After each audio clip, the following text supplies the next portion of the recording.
You'll lose money if you don't do this. You see what I'm saying? They dangle away, so it's temptation or it's pain, right? So find stress or create stress. And then one of the highly effective strategies is to combine emotional attack. Combine emotional attacks. See, if you give them anger, then you give them confusion. Then you give them fear. Then you give them doubt. Then you give them hope. What would a hope be? Maybe what we call attack by feint, right? Dangle your chin, hit me right here on the chin. Only because they want to trap you or ambush you, okay? That's offering a target. What might another way be? Being chased by the enemy, letting the enemy chase you, acting afraid and running to the area of ambush. Or she might be flirting with you, offering you the enticement in order to get you around the corner where her boyfriend can jump you and take your wallet. See what I'm saying? So combining emotional attacks. Remember earlier I talked about the Chinese philosopher Sun Tzu, Tu Cheng Yu said to control a foe, first anger him, then confuse him, then teach him fear without rest. Okay? Thus he loses his will to fight. Thus he loses his ability to plan. See? So it's a barrage of emotional attacks. We talked about the 5 fatal flaws. We've talked about all of this in so many different ways that you'll have no excuse not to understand it. One of the most common is greed. They'll entice you with greed, okay? And a person doesn't want to look foolish. So once they go along with a decision, remember decisions are based on emotion, then they're defended with logic. They'll rationalize. They'll rationalize because they don't want to look foolish, so they don't change their mind. They go along with it even though they continue losing money. She stays in the relationship even though she's being beaten up. Why? Because she doesn't want to appear wrong, like, darn it, her third husband and still a wrong choice. That pride, see? They'll continue going like a train on a track. They keep going because they don't want to look foolish. You know me, I can change my mind in a snap. I'll do it. I'm going for it. I'm going to do this. Yep, change it. Boom, just like that. Stop and pivot on a dime. But you said, hey, I don't care. I've changed my mind. Boom. Now I'll keep my word to others. I'll honor my commitment to others. But when I make a decision for myself, I can change it. And even like, say, a purchasing decision, right? I want to buy a car. Okay? And you know, if I change my mind or something just doesn't feel right, but you promise you'd buy it. Hey, no. In the business climate, when you're a consumer, you have the right to change your mind. When you are joining a group or an organization, you have the right to change your mind. You have the right to pursue your freedom, your happiness, and your interests in listening to your inner voice. So I'll stop and change on a dime. No problem. See, executives, remember we talked about executives? They have the power to make decisions instantly. And you always want to decide instantly. Boom! You can always change it later. See, that way you'll know right away if you make a wrong decision. Remember decision? A good thing happens. Because you either win or don't win. And if you don't win, then you've just eliminated one wrong way, haven't you? And you're one way closer to winning. So a snap decision, boom, very important, okay? The ability to change your mind means you're not caught up in the pride. In other words, in the appearance. Remember in the 5 fatal flaws, appearances, pride, losing face. Boom, I have that ability to do that. And many high-pressure salespeople will use that. They'll get these little commitments, yes, even though you don't really want to go along. Never be herded like sheep. Never be herded like sheep, bah, bah, and go along where you don't want to go. Always determined, warrior. You have a higher vision. You have a higher purpose, a higher calling than just going along, with your friends, with culture, with society. That's what distinguishes the warrior. They would separate themselves and go to the mountains and go into the retreats and temples where they could work on, where they could train their martial skill. And you can do that individually.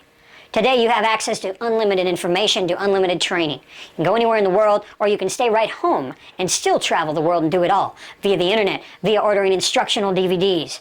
Private tutors. You see what I'm saying? I'm your private tutor right now, teaching you the philosophy of Budo, the Bushi, our warrior class.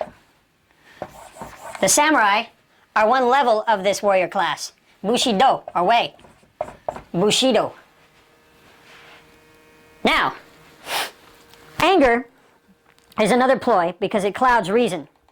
Tu said, goad your foe into attacking before he is ready, and you will always gain the advantage over him.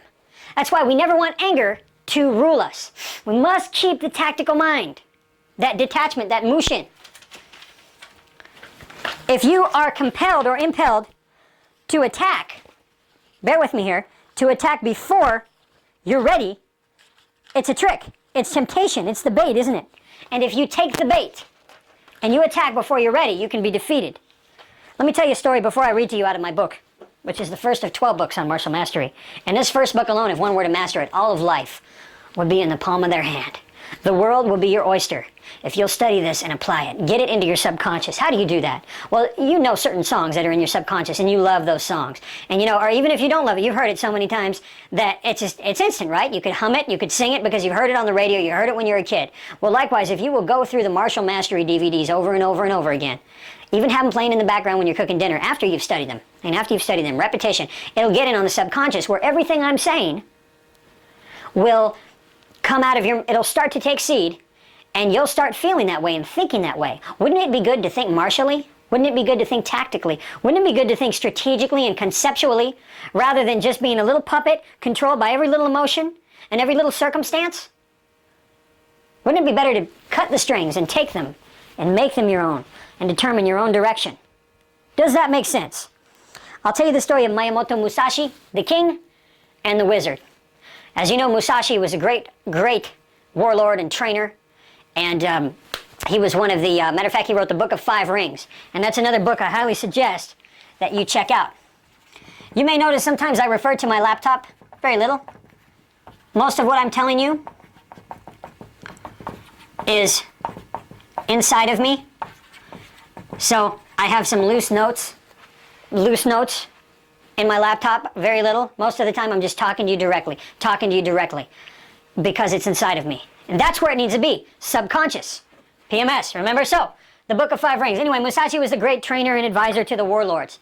And one daimyo, that's a samurai warlord, kind of like a little emperor, right, of a certain territory. He had a wizard, and he was very troubled because the wizard told him that he would be dying soon. So Musashi came up and said, "My lord, what is wrong?" And Musashi's, the lord, the daimyo, said, "Well, the wizard tells me I'm going to die soon." And there was a war occurring. They were on the eve of war. So Musashi said, let's go see the wizard. So they went to see the wizard, and Musashi said, "Wizard, tell me your prediction. When will you die?" And the wizard said, "I will live a long life." And Musashi pulled out his sword and cut his head off in front of the king. And he looked at the king and he said, "King, if this wizard could not predict his own death, how could he predict yours? What good is he for anything?" That's the way, right to the point. Boom! So the king, or the daimyo, got his confidence back. Okay?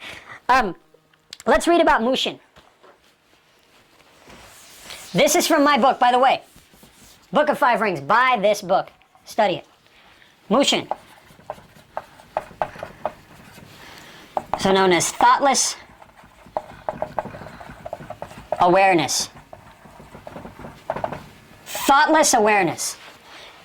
If you have to think about being aware, am I aware? Am I? Then you have the brain boogie, the psychobabble going on.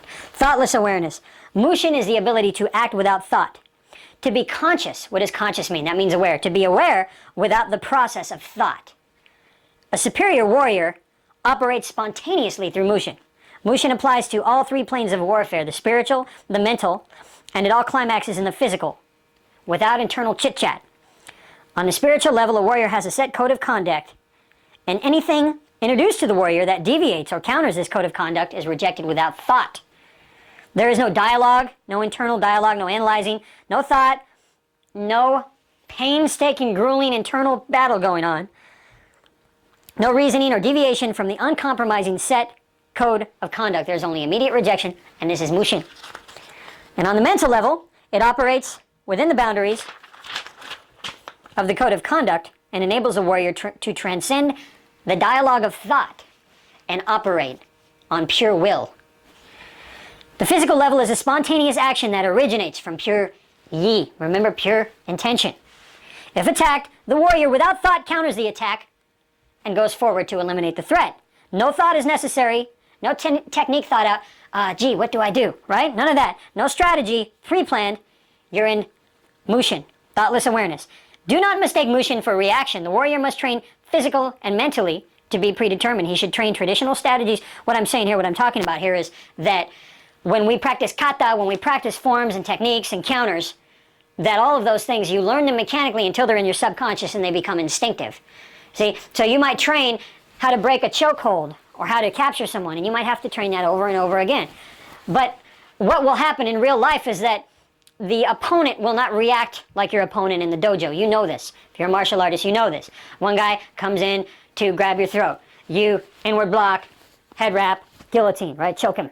Okay. But in real life, what happens? He comes in to grab, you knock his arm back, he comes back and punches at you. It's always different. It's fluid. So the reason why you practice skills repetitively is that you can get to the point where you cultivate your energy so that it's instinctive. Okay? So you don't want to become a robot, 1, 2, 3, because what if 1, and then he did something different that you didn't plan for. So you learn that, oh, he punches, and I'll parry, right? And then I'll do a figure 4 and take him down. See, so it's just natural flow. It becomes instinctive, where you could almost do it blindfolded, where you could just feel, there's a punch, figure 4, oh, I pulled out of that, I got, headbutt, elbow. See, with your eyes closed even, and sometimes we get nutty and do things blindfolded in our studio. And that's why it's important that you learn the instinctive, or the mushin, the thoughtless awareness. Now, when we talk about the cultivation of energies, I want to talk about Jeet Kune Do, Bruce Lee's Jeet Kune Do, as you've heard of a million times. What is it? Kune Do. And that loosely means intercepting fist, and we've talked about that. How do you stop a moving train? Now, Dan Lee, I studied with Dan Lee, who's one of Bruce Lee's students many years ago.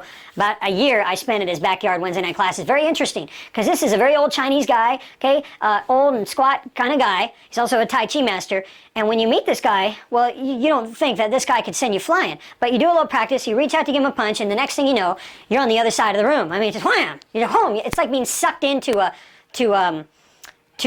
tornado. Throwing a punch at him is like being sucked into a tornado.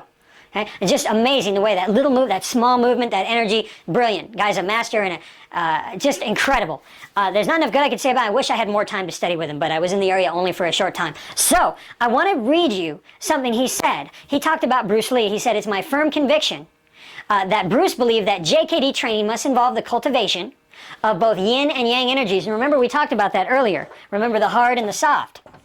Okay? Hard, yang, and soft, yin. Okay?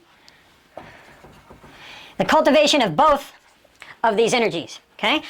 He said the cultivation of yang energy involves the sharpening of what Bruce called one's martial tools. Now I'm interjecting my own comments to Dan Lee's quote here, okay? So when I do so, I'll try to differentiate. So Dan said, the cultivation of yang energy involves the sharpening of what Bruce called one's martial tools, such as kicking, punching, grabbing. Okay? One must also raise his quality of execution by improving coordination.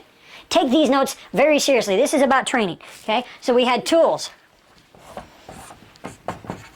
And I'll show you how this applies to Mushin in just a minute, okay? What are some of the tools? We have, we'll just call it physical tools, such as kicking, punching, okay? Then he added coordination, didn't he?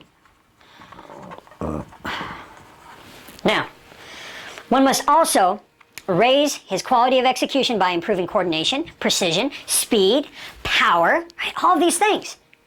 Now, this is me talking now, okay? Speed and power, boom, stop there. And my comments here. Remember how I talked before about the ASP? Remember that from my martial arts videos, accuracy, speed, and power?